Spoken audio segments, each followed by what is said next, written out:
भगवत कृपा उपस्थित आहे. आपण सगळे मिळून भगवंताला प्रणाम करू.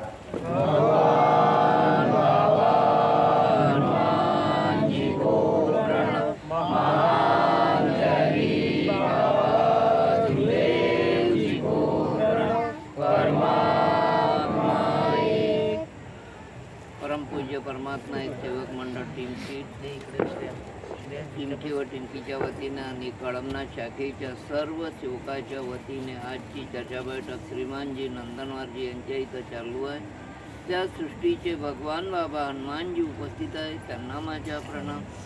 तसेच आपल्या सर्वांचे सद्गुरू महान त्यागी बाबा दुमदेवजी हे सुद्धा या बैठकीत उपस्थित आहे. त्यांना माझा प्रणाम. तसेच आपली लाडकी वाराणसी आईसुद्धा या बैठकीत उपस्थित आहे. तिलाही माझा प्रणाम. आजच्या बैठकीचे अध्यक्ष श्रीमान वैद्यभाऊ उपस्थित आहे. त्यांना माझा नमस्कार. तसेच आजच्या बैठकीला लाभलेले अशोकजी जांगळे यांना माझा नमस्कार.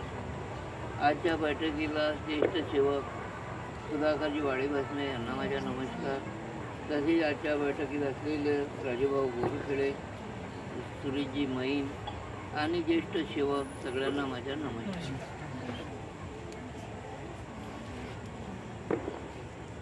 आजची चर्चा बैठक 4 तत्व, 3 शब्द, 5 नियम आणि प्रॅक्टिकल अनुभव याच्यावर होत असली तरी सेवक सेवकिनींनी आपल्या बुद्धीप्रमाणे आपापले मार्गदर्शन केले. सगळ्यांनी चांगले केले.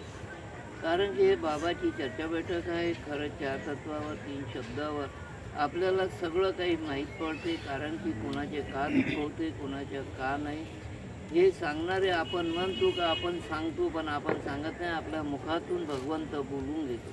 कोणाच्या मुखातून का बोलून घेईन भगवंत हे आपल्याला माहीत नाही. कोण्या वेळी भगवंत आपले जे असलेले दुःख त्या कोणाच्या तरी तोंडातून काढून घेते, आपल्याला ते कारणीभूत ठरते. म्हणून सेवकांसाठी ही बाबांनी चर्चा बैठक ठेवली.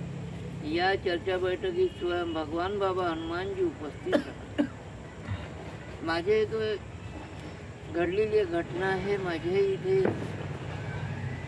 एक दिवस असं झालं का माझ्या घरी माझे 3-4 पुतणे येऊन गेले. ते येऊन बसले न मार आपल्या परी बळबळत होते. माझ्या घरवालीला असं वाटलं का हे पिऊन तर नाही, म्हणून त्यांनी त्यांना विचारलं सगळ्यांना. नाही म्हणते काकू आम्ही दारू पितो का, तुम्हाला दारू पिल्यासारखं वाटते का, पहा आमच्या तोंडाच्या वास घ्या. पण तिनं आपलं काम केलं. नंतर तिनं चहा पाणी केला, चहा पाणी दिला का नाश्ता दिला ते त्यांना ठाऊक. हे पिले. कारण की मी असतो म्हणजे जास्त बळबळत नव्हते म्हणून मी बाजूला हटून गेलो. त्यांनी म्हटलं मात्र महाग समोर. मग चहा पाणी झाला, नाश्ताला. मग चहा पाणी झालं, मी आलो तिथं बसलो. सगळ्यांनी चहा पाणी घेतला. गेले आपापल्या घरी. कोणी गावला गेला, मोद्याच्या होत्या पोरगा तो बी गेला. काही नागपूरला राहते दोघं, ते नागपूरला गेलो, आपापल्या घरी गेलो. त्याच्यानंतर 8-15 दिवसानंतर माझ्या पुतण्या आला, मौदेवाला. मी म्हटलं आला असं आला तर पोरी सांगायला आला का बाबा भाऊ आला. मी जाऊन पाहिलं. आला तर माझी मशीन चालू होती. प्लास्टिक लाईनचं काम होतं तेव्हा.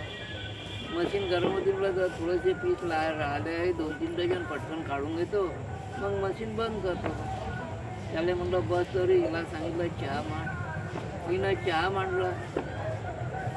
थोड्याच वेळात पोरगी धावत आली. मी 2-4 पीस काढले, नाही काढले. पोरगी धावत आली. बाबा भाऊच्या नाकातून रक्त. म्हटलं काही त्या पोरी लहान होत्या. मला वाटलं या बसल्या असं त्यांच्या मांडीवर डोके का लागलं असं होऊ शकते. घराणा किंवा फुटला असेल. मला असं वाटलं. पहिल्यांदा येऊन पाहतो त्याच्या नाकातून नुसतं रक्त भाऊ. त्याला विचारलं मी, हो काही लागलं घेतलं का, तर नाही काकाजी म्हणून. मग कसं माझ्या डोक्यात आलं माहीत नाही. त्या दिवशी गोष्ट लक्षात आली माझ्या. मी त्यांना म्हटलं खरं सांग तू त्या दिवशी दारू पिऊन होता का. हो काकाजी. मग तुला त्यावेळेस का नाही म्हटलं. म्हणलं नाही काकाजी आम्ही त्या दिवशी खोटं बोलू. ठीक आहे खोटं बोला ना. आता म्हटलं हे का होय.